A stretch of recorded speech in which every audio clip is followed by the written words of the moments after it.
Yeah. What up, y'all? Speak the Weaver from the Drop a Gem Show, the most infamous hip hop and boxing podcast on the planet. Yo, real quick before this video drops, I just want to let y'all know we need y'all to subscribe, hit the like button, and hit the bell icon. Subscribe because you want to know what's going on with the channel and be part of the Drop a Gem family. The bell icon notifies you immediately when we have a video dropping, and we drop several a week. And also hit the like button because it increases the visibility of the show. So we thank y'all for your support. Again, hit the subscribe, like, bell icon, and we'll catch you on the next video. Peace. Nice. You mentioned your dad, and Okay. throughout the years, I've heard his name a lot. I believe it was the Nick Bloomfield. I think it was the Nick Bloomfield documentary. I That's think I correct. first saw him, Yeah. and he what was interesting about him is he ran up on these young kids, and us as a black community, we're terrified of cops. We never know what's gonna happen when they pull us over. You know what I'm saying? You know all the shit that goes on in America. But what I noticed about your father is that it seemed like he really cared about the way he policed his community. He was, I mean, he told the little kids, you guys are the good guys, and he's talking to them like he understood it and he cared. He understand what was going on in our environment. Um, Yeah. Okay. I wanted to interrupt you there, and I apologize for yeah, cutting go you ahead, off go ahead. because yeah, that was him. He was the first one into that police community, that community policing type. I mean, we got into it a little later, meaning most Mm, law enforcement. I unfortunately was the asshole cop, mm. young 22-year-old young black guy from Compton, Right, thinking he had all of this power in the world and this heavy ass badge and this gun. right. That anyway, Did that means nothing. I wish, like I right. said, in a cop at 22 and all the power that you have. In my opinion, if I was in charge of a police department now, I wouldn't hire a guy until he's at least 28 years of age, just because of the life experience that you need to go through to have the position and the power that you have.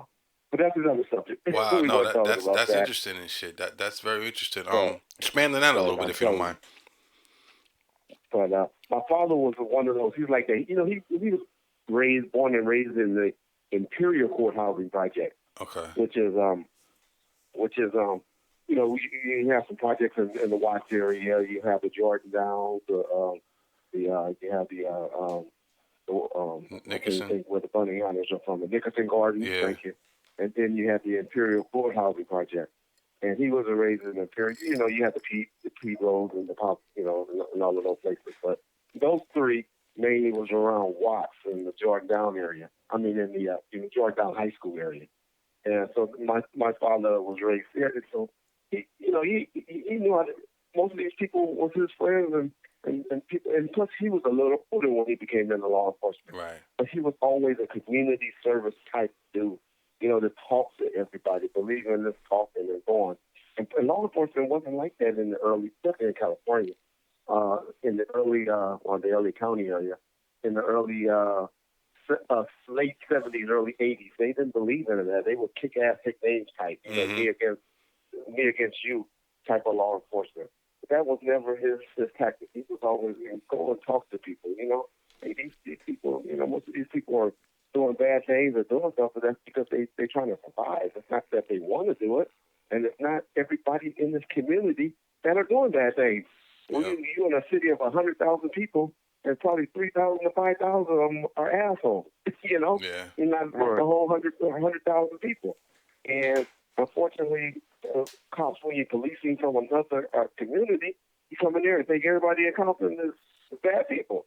And so he definitely was an advocate of no, this is not how you treat people. I mean, and it wasn't just black folks or Mexicans or whites. This is not how you treat people in his mind. And I wish early in my law enforcement career, I really took lessons that my father was trying to teach me on the streets and at home, and took that and applied that earlier into my law enforcement career, which I did later. No, absolutely. Was he Okay. was he the primary reason that you got into law enforcement? Because a lot of people your age during that time, the street life was very alluring to people.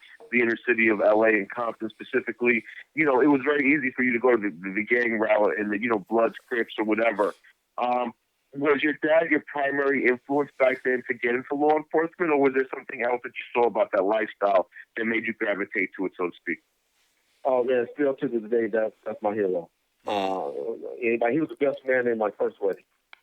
You know, Oh, that's I had amazing. my best friend who was this is how he and I relationship was. That's just how I looked at him and how I felt. So, yeah, that was always my third choice or second choice. Believe it or not, when I was growing up, you could have told me up until about the ninth grade that I wouldn't be in the NBA. You couldn't have told me that. You couldn't have told me that. But once I saw that I was going wide instead of high, my football coach told me, "Hey, bro, you're athletic, but basketball is not going to be your sport." And so that's when I got into football. And so, you know, I like I said, I never really had the love for football to think I was going to be an NFL player. Probably if I would have dedicated myself to it, I might have been, but that was never my love. But my first love, or I guess that would be my second love, you could have told me back then that I wasn't going to be an attorney, some type of attorney. I don't even know what type of attorney, criminal or civil or what. But you could have told me I wasn't going to be a lawyer. But like I said, I got hired into law enforcement, and I was doing well. Right. Doing well until about 1995 when I had a on-duty accident that messed up my ankle, and then unfortunately I was hanging around that lifestyle of death row record. that messed a young 28-year-old man's head up, hanging around that type of money and. Right. And the things we were doing and flying and seeing and doing and the women, 28 years old, no, it'll mess your head up, bro. Right. Well, Reggie, what was it about, you mentioned the second time you mentioned the legal field profession and being a lawyer. What was it about being a lawyer that you found so alluring back then as opposed to being a cop like your father or the street life? I think it was money. I think I knew attorneys made a little bit more money than what a law enforcement career or check brought you. And maybe trying to be a little bit better than my father or achieving something a little bit better.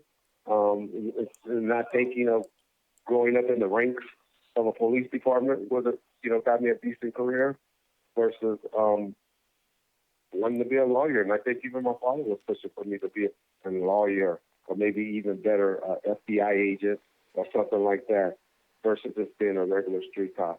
I really think he may have put that into me until I heard as growing up as a youngster.